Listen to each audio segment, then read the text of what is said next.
Əziz həmvətənlərimiz, hər yerimizin qanun məhkəməsi gedir.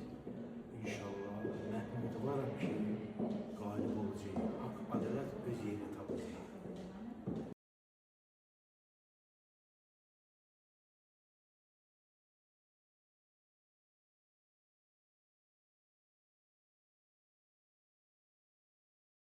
Təbii ki, bir daha da sevincimi sizlərlə bölüşmək istəyirəm.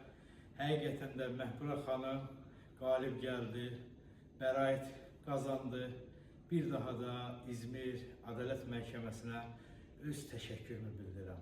Haqq, ədalət öz yerini tapdı.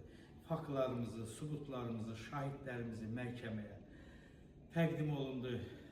Hakim şahidləri də dindirdi və subutlara da baxdı. Teşekkür ederim. Ve bugün bir aileni sevindirdi. Bugün o ailede gözyaşı sevinç yaşadı. Gelin azadlığı qədrini bilək. Azadlığımızın qədrini bilərək hiçbir zaman cinayət törətməyək. İzmir şəhərində, İzmir Ədalət Məhkəməsindən sizləri Aleyhidi Az İnformasiya Agentliyinin rəhbəri olaraq Beynəlxalq ekspert İsmail Zalov bir daha da sizi salamlayır.